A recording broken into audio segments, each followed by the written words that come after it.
اگر تمہارے والدین میں سے ایک یا دونوں تمہارے پاس بڑھاپے کی عمر کو پہنچ ہی جائیں، انہیں کبھی اف تک نہ کہنا، دل نہ توڑنا ان کا، چھاتی چوڑی کر کے بات نہ کرنا، ان سے کندھے جھکا کر بات کرنا، ادب سے گفتگو کرنا۔ قل لہما قولا کریما واخفض لہما جناح الذل من الرحمہ، اپنے کندھوں کو جھکا کر رکھنا، اور پھر نہیں کہنا، اللہ سے دعا کرنا، رب ارحمہما کما ربیانی صغیرا، پروردگار میرے ان والدین پر رحم فرمائیو جیسے کہ انہوں نے مجھے پالا تھا جبکہ میں چھوٹا سا تھا۔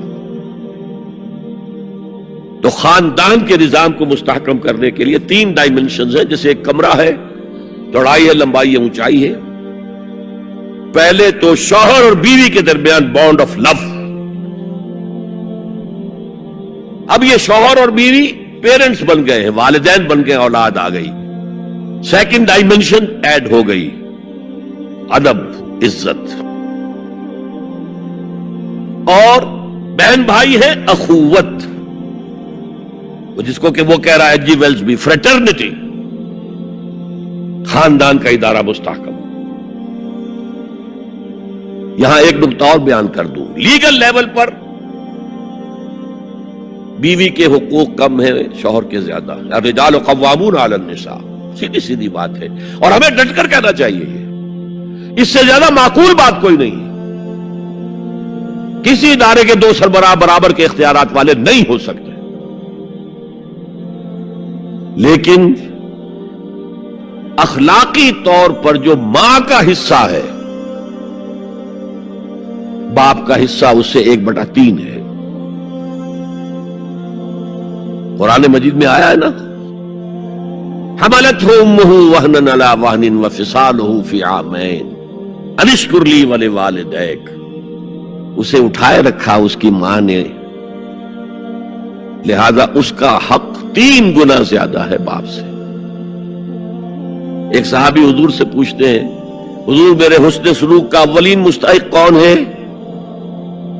فرمایا تمہاری والدہ۔ پھر پوچھا ان کے بعد کون؟ پھر کہا تمہاری والدہ۔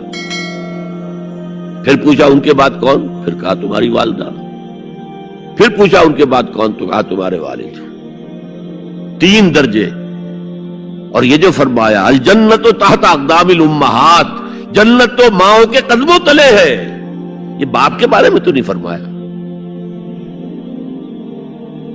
یہ ہے ایکویشن، بیلنس۔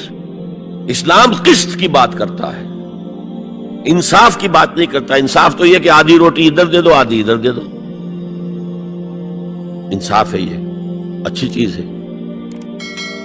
قسط یہ ہے کہ بوجھ اٹھانا ہے تو جو زیادہ قوی ہے اس کو زیادہ بوجھ دو اٹھائے، اور جو کمزور ہے اسے کم بوجھ دو، یہ قسط ہے۔